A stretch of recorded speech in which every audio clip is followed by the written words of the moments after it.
বন্ধুরা, আইসিসিআর স্কলারশিপটি খুবই জনপ্রিয় এবং বাংলাদেশিদের জন্য সুনির্দিষ্ট আসনও রয়েছে। এখানে অনার্স, মাস্টার্স, পিএইচডি সকল লেভেলের শিক্ষার্থীরা আবেদন করতে পারছেন। এমনকি যারা এইচএসসি কমপ্লিট করেছেন, সার্টিফিকেট মার্কশিট হাতে রয়েছে, বিভিন্ন বিশ্ববিদ্যালয়ে পরীক্ষা দিয়েছেন কিন্তু চান্স হয়নি, হতাশার মধ্যে রয়েছেন, তারা কিন্তু স্কলারশিপে কিন্তু আবেদন করতে পারছেন। ভিডিওটি বিস্তারিত বলার আগে একটি কথা না বললেই না, প্রতি বছর কিন্তু আমি নানা স্কলারশিপ নিয়ে বিভিন্ন অর্গানাইজেশন, গভর্নমেন্ট স্কলারশিপ নিয়ে ভিডিও দিচ্ছি এবং ভিডিওগুলো এমনভাবে আমি তৈরি করি যাতে করে আপনি বাসায় বসে নিজে নিজে কারো হেল্প ছাড়াই এই স্কলারশিপে আবেদন করতে পারেন। তারপরও আবেদন করতে গেলে হয়তোবা কোনো জায়গায় কনফিউশন থাকতে পারে, ভুল হতে পারে, এমন চিন্তাও থাকতে পারে, ভয়ও থাকতে পারে।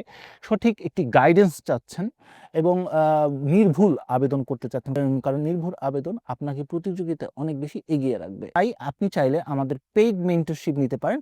এর মাধ্যমে আপনি খুব সহজে ফুল গাইডেন্স নিয়ে কিন্তু আবেদন করতে পারেন এবং প্রতিযোগিতায় অনেকখানি এগিয়ে যেতে পারেন। প্রথমেই অনেকেই প্রশ্ন আসতে পারে, ভাইয়া আইসিসিআর কি? বন্ধুরা, এর পূর্ণরূপ হচ্ছে Indian council for cultural relations. বন্ধুরা, এর দুটি স্কিম রয়েছে। একটি হচ্ছে Lata Mangeshkar dance and music scheme, আরেকটি হচ্ছে সুবর্ণ জয়ন্তী স্কলারশিপ। আর যেটা বললাম, এখানে অনার্স মানে এইচএসসির পর অনার্স, মাস্টার্স এবং পিএইচডিতে আপনি আবেদন করতে পারবেন। এখানে সায়েন্স, আর্টস, কমার্স, সোশ্যাল সায়েন্সের নানা বিষয় আপনি পেয়ে যাবেন। তবে বন্ধুরা, এখানে মেডিসিন রিলেটেড সাবজেক্ট অর্থাৎ এমবিবিএস, বিডিএস বা নার্সিং জাতীয় সাবজেক্ট আপনারা এখানে পাবেন না। অনেকেই প্রশ্ন করেছেন, ভাইয়া ফ্যাশন ডিজাইনিং বা ল রিলেটেড সাবজেক্ট কি এখানে রয়েছে? না, এই সাবজেক্টগুলো এখানে পাবেন না। এই সাবজেক্টগুলো বাদে বাকি সকল সাবজেক্ট কিন্তু আপনারা এখানে পেয়ে যাচ্ছেন। আর বন্ধুরা, জানিয়ে রাখি, এখানে অনার্স 3 থেকে 4 বছরের জন্য হয়ে থাকে, মাস্টার্স 1 থেকে 2 বছর এবং পিএইচডি 3 থেকে 4 বছরের জন্য হয়ে থাকেন।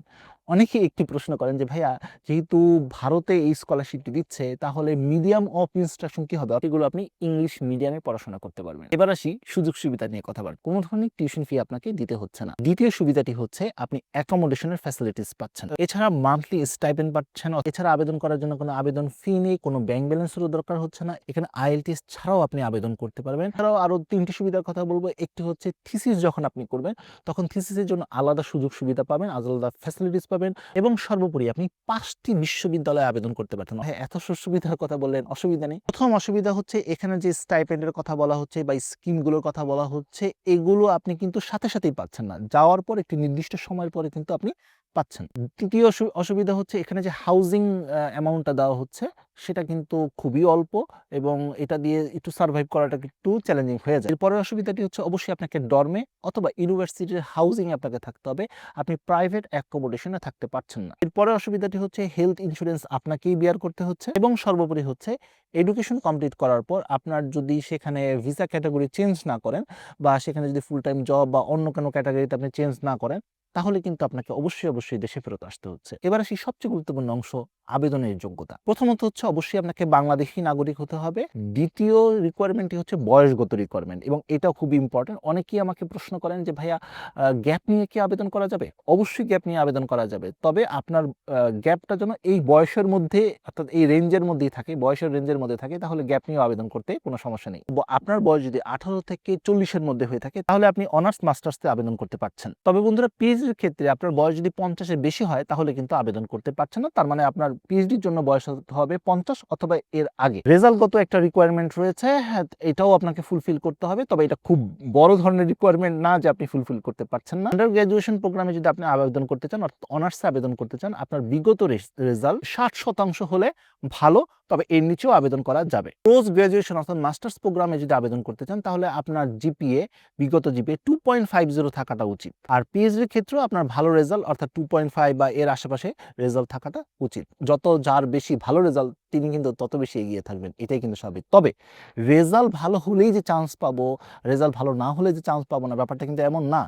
আপনাকে অবশ্যই প্রতিটা স্টেজে ভালো করতে হবে। আপনার ইউনিভার্সিটি সিলেকশন, সাবজেক্ট সিলেকশন এবং স্টেটমেন্ট অফ পারপাস, এসে সব কিছুতে কিন্তু আপনাকে ভালো করতে হবে। আর এই বিষয়গুলো নিয়ে আপনার মধ্যে যদি ভয় কাজ করে, সঠিক হবে কিনা এটা নিয়ে চিন্তা করছেন, তাহলে কিন্তু আমাদের পেইড মেন্টরশিপের মাধ্যমে আপনি আবেদন করতে পারেন। পাশাপাশি যারা পিএইচডিতে আবেদন করবেন, তাদের রিসার্চ প্রপোজালও দরকার হবে এবং সর্বোপরি আপনাকে ফিজিক্যালি ফিট থাকতে হবে। এবার আসি দ্বিতীয় গুরুত্বপূর্ণ অংশ, সেটি হচ্ছে ডকুমেন্টস।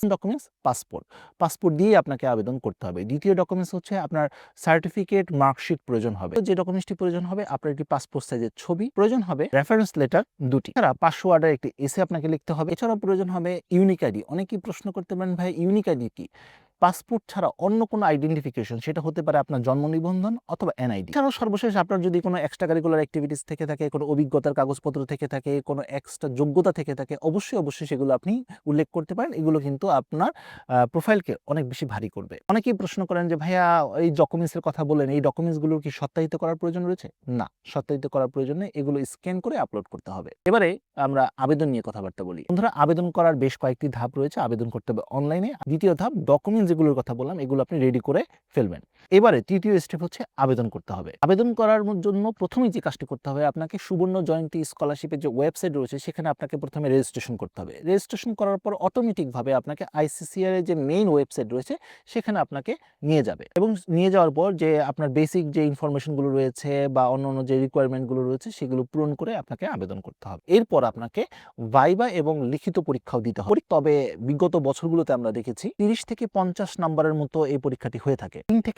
3 থেকে 5টি টপিক দেওয়া হয় এবং এই টপিকের উপর আপনাকে লিখতে হবে। পরীক্ষাটি হয়ে যাওয়ার পর 2-1 সপ্তাহের মধ্যেই বা 2 থেকে 3 সপ্তাহের মধ্যে কিন্তু আপনার ভাইবা অনুষ্ঠিত হবে। ভাইবাতে আপনার মোটিভেশনের উপর কোশ্চেন করা হয় এবং আপনার লক্ষ্য এবং ভবিষ্যৎ পরিকল্পনা নিয়েও প্রশ্ন করা হবে, এবং ভাইবাটি 8 থেকে 10 মিনিটের মধ্যে হয়ে থাকে। এবং সর্বশেষ ধাপ, সেটি হচ্ছে আপনি যদি সিলেক্টেড হয়ে যান তাহলে আপনি পরবর্তীতে ভিসা এবং অন্যান্য কাজের জন্য অ্যাপ্লাই করতে হবে, এবং এই জন্য দূতাবাস আপনাকে, অর্থাৎ ভারতীয় দূতাবাস আপনাকে সম্পূর্ণ সহযোগিতা করবে।